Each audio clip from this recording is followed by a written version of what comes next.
Welcome to the Restaurant Engine podcast, where restaurant owners come to get the latest tips and advice for marketing their restaurant business. Stick around until the end of this episode and you'll learn everything you need to know about how to start a food truck business. But first, is your restaurant's website ready for prime time? Is it converting casual website visitors into loyal customers? Go to restaurantengine.com and find out how easy it is to get your new website up and running. Restaurant Engine's streamlined solution gives you everything you need to thrive on the web. A beautiful website design, mobile optimization, web hosting, online ordering, and personal support from a professional web designer. Ask about the full setup package where all the work is done for you to get your new website launched in 3 days. restaurantengine.com. Here's the program. Okay, today's episode we are talking all about how to start a food truck business. So let's get right into it. Food truck business 101, the basics. So food trucks are very different from a regular restaurant in a few ways. You get right on the road and go straight to your customers. Since you don't have a physical location with an address, your customers don't, you're not waiting around for your customers to come into your door. You're going straight to them. But like restaurants, your service still needs to be top-notch. The truck needs a little niche so people have a reason to purchase. It's also important to be consistent. So whether you're a food truck or a regular restaurant business, customers come to expect a certain level of consistency, both in terms of quality as well as your ingredients and the taste of your menu items and things like that. So important to be consistent. So we can't talk about a food truck business without talking about your truck, of course. So food trucks come in all shapes and sizes, and they vary quite a bit in terms of cost. A basic food truck with bare bones equipment and lots of miles could run you as little as $10,000, while a fully equipped food truck could run you several $100,000.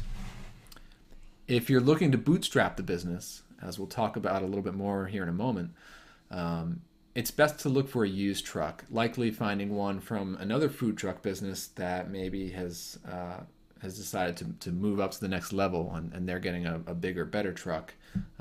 Maybe you could buy their old one off of them. Let's talk about equipment for your food truck. So equipment works much the same way as the actual food truck itself. You'll need the equipment to make your food specialty, and from there you'll need to figure out if it's possible to put the equipment in the truck or the trailer. Most trucks run on gas, just like your average outdoor grill. And your average food truck can use around 1,000 gallons of propane per year. But that all depends on the amount of business that you're doing, as well as the size of your truck.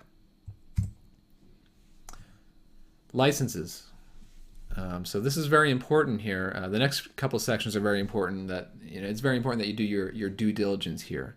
Because you don't want to shoot your business in the foot. You want to get this stuff right. So licenses, just like any other vehicle, you do need insurance, and it can be expensive. You're not running a typical Toyota Corolla, so be prepared to insure your truck for all of the equipment costs and potential loss of revenue if something were to happen. It doesn't have to be much more than a regular vehicle, but the more you leave off, the more risk you take on. Now, permits and legal requirements. Like any other business, there are permits. Each city or location varies in how they operate with permits. Some have more strict rules, such as limits on the number of trucks that can operate in any given area. There might also be local requirements for inspection and where you can park your truck. So you'll want to look for public parking areas, because private parking can be a tricky business unless you're buddies with the owner, which in most cases you're probably not. So look for those public parking areas. But even then, you still want to look into the rules and regulations. I know public parks can be a little bit tricky. You'll need to look into the relevant government agencies in your local town. So let's talk about a few general business suggestions for your food truck. You can go in full guns with a big shiny new food truck, but in most cases, bootstrapping it might be the better option. Find your customers first before getting your food truck or equipment, and you can do this by asking local businesses if you can bring some of your food into their break room for lunch, and just to see if anybody will give you cash for your food. I mean, that's just a great way to validate your new startup business. Get in there, minimum viable product, and just get your product, your food, right there in front of customers, and see if it sells, and then see if it sells day after day after day, and see if you have the price points right, if you have the taste right.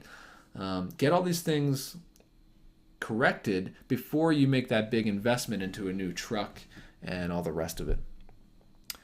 There's nothing wrong with bringing food into businesses for a few months and just using the backseat of a minivan to do that, or even just using a car.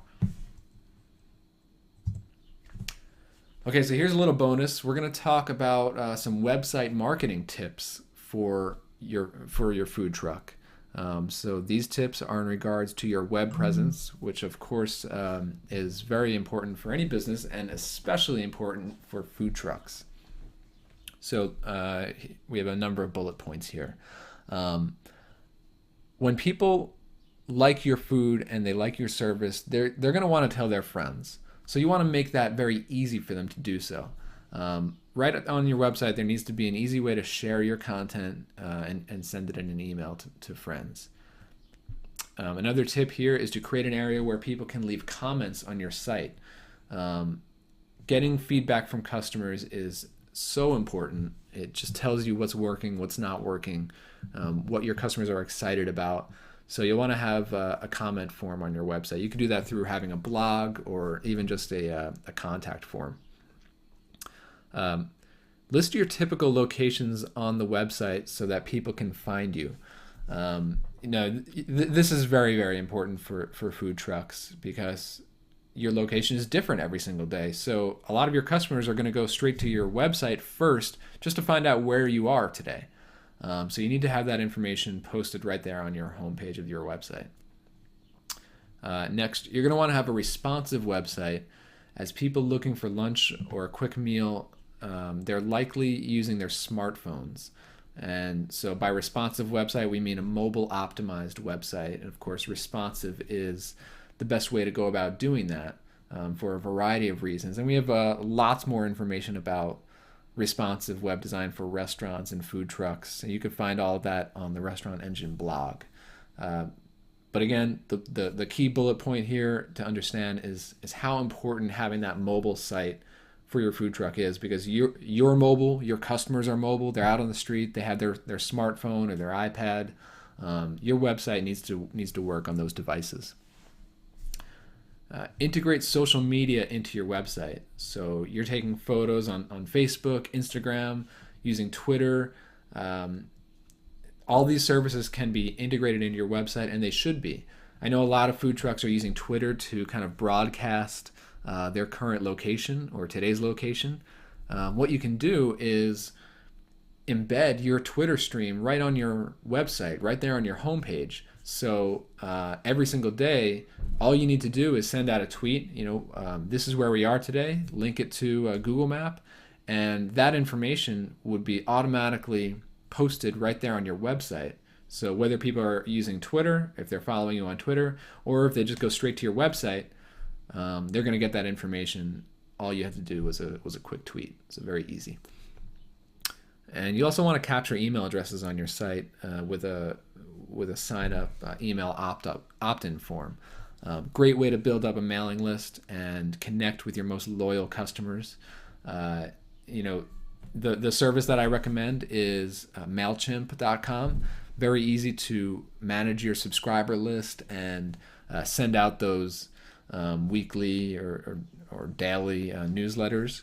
And you can have a sign up form or even just one box enter your email. You can put that right on your website and it'll integrate with MailChimp. So very important to have for a food truck business. So let's wrap it up here with just a few quick notes. Food trucks aren't a new business idea. And there are still, so even though it's not a new business idea, there is still tons of opportunities. If you have a unique product to offer, and you know that there is demand, then you have a great chance of succeeding with your food truck. Follow the basic steps for starting your food truck. Start out small, bootstrap it, and then eventually you can build up from there. When things get some momentum, you can start looking to expand and investing in a bigger and better truck, and of course, always keeping in mind how important your web presence is for your food truck. So that wraps up today's episode, talking about starting your food truck business, and I look forward to talking in the next one. And as always, if you have any comments or feedback, please do leave them here on the blog or on YouTube. Love to hear them. Thanks. Take care. Thanks for tuning in. Want more? Head over to the Restaurant Engine blog, where you'll find weekly articles packed with insights and tips for restaurant owners. And be sure to get your free restaurant website checklist. It's all there at restaurantengine.com/blog. Until next time.